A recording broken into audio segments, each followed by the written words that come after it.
बिस्मिल्लाहिर्रहमानिर्रहीम। नाज़रीन सलाम अलैकुम। मैं हूं आपका मेज़बान ज़ीशान अली। हमारी इस पेशकश में आप सबका इस्तक़बाल है। नाज़रीन, रहमतों बरकतों वाले 3 अज़ीम महीने यानी रजबुल मुरज्जब, शाबान और माह मुबारक रमज़ान।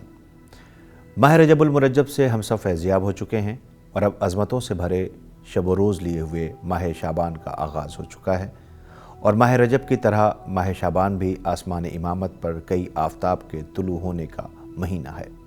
और ऐसे रोशन आफ़ताब व महताब के जिनके नूर से ये दुनिया आज भी रोशन है, 3 शाबानुल मुअज़्ज़म सन 4 हिजरी को खुदावंद करीम ने रिसालत के तीसरे जानशीन सब्र व इस्तिक़ामत के पैकर हज़रत इमाम हुसैन अलैहिस्सलाम को ज़मीन पर भेजकर इस तारीख़ को यादगार बना दिया और हर हक़ पसंद को बातिल से टकराने की हिम्मत दी।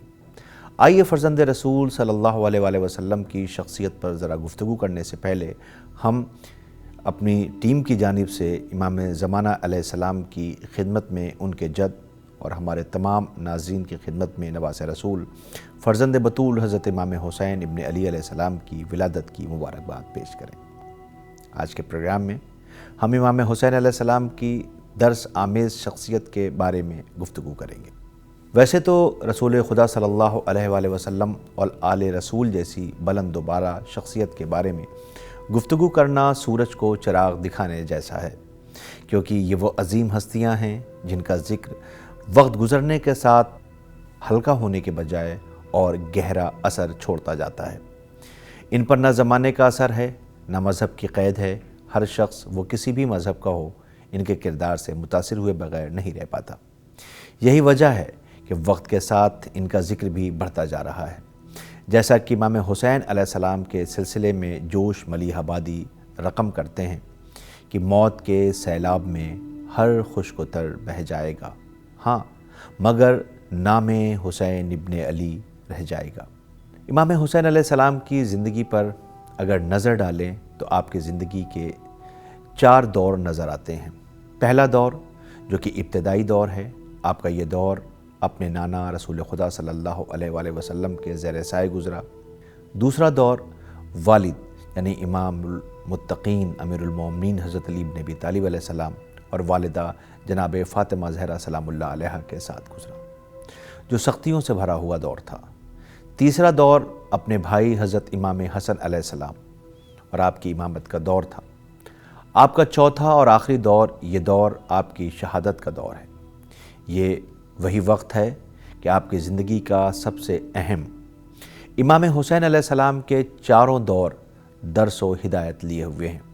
वैसे तो आपकी पूरी शख्सियत ही बेहतरीन सिफत की हामिल है, मगर उनमें जो सबसे नुमायाँ सिफत है वो बातिल की बैयत से इनकार करना, हक़ पर कायम रहना, ज़ेर खंजर सजदा करके रिज़ा इलाही की अहमियत बताना, ज़िंदगी के आखिरी लम्हे तक लोगों को हक़ की दावत देते रहना, दुश्मन की ख़ता को भी माफ़ करके गले लगा लेना।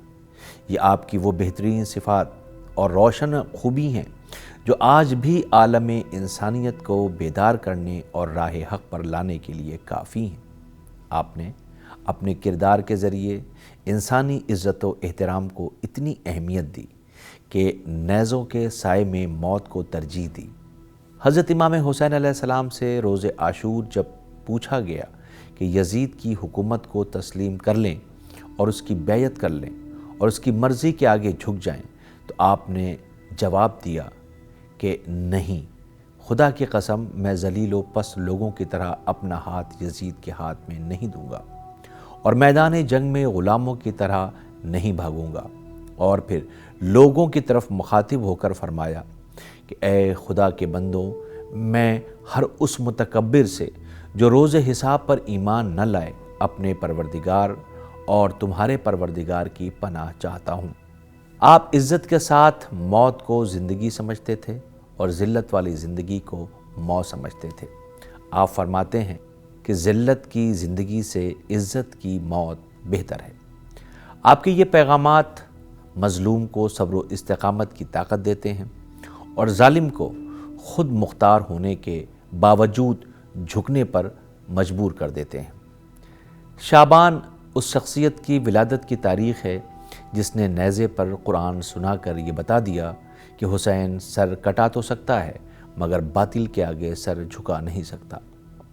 خدا ہم سب کو یہ حوصلہ عطا فرمائے کہ کبھی غلط کا ساتھ نہ دیں، ہمیشہ حق پر قائم و دائم رہیں، مال و عہدے کی لالچ کبھی ہم پر حاوی نہ ہو کہ ہم ظلم کے ساتھ ہو جائیں، کیونکہ امام حسین علیہ السلام نے صرف عزت سے جینے اور باطل کی بیعت نہ کرنے کا ہی پیغام نہیں دیا بلکہ مومن کے دل کو خوش کرنے کی اہمیت بھی بتائی۔ جیسا کہ پیغمبر خدا صلی اللہ علیہ وآلہ وسلم کی ایک حدیث کو بیان کرتے ہوئے آپ فرماتے ہیں کہ نماز کے بعد بہترین کام کسی مومن کے دل کو خوش کرنا ہے۔ اگر اس کام میں گناہ نہ ہو، یعنی نماز کہ جس کو دین کا ستون کہا گیا ہے، اس کے بعد اگر کسی عمل کی اہمیت ہے تو وہ ہے مومن کے دل کو خوش کرنا۔ تو اب اگر کسی مومن کے دل کو دکھا کر نماز پڑھی جائے تو اس نماز کا کیا اجر ہوگا؟ لہٰذا خیال رہے کہ ہماری ذات سے کبھی کسی کا دل نہ دکھے اور ایسا نہ ہو کہ گناہ کے ذریعے مثلاً کسی کی غیبت، چغلی نقل کر کے کسی مومن کو خوش کیا جائے، کس سے بھی امام علیہ السلام نے منع فرمایا ہے۔ آخر میں ایک بار پھر ہم امام حسین علیہ السلام کی اس عظیم ولادت کے موقع پر مبارکباد ہم پیش کرتے ہیں۔ خدایا اس عظیم ہستی کے صدقے میں ہمیں راہ مستقیم پر قائم رہنے کی توفیق عنایت فرما۔ آخر میں اس شعر کے ساتھ اپنے پروگرام کو ختم کرتے ہیں کہ مظلوم کربلا کی ولادت کا روز ہے، اتنا ہنسو کہ آنکھ سے آنسو نکل پڑے۔ ناظرین، اسی کے ساتھ ہمارے پروگرام کا وقت ختم ہوتا ہے۔ مبارکباد قبول کیجئے اور ہماری ٹیم کو اجازت دیجئے۔ خدا حافظ۔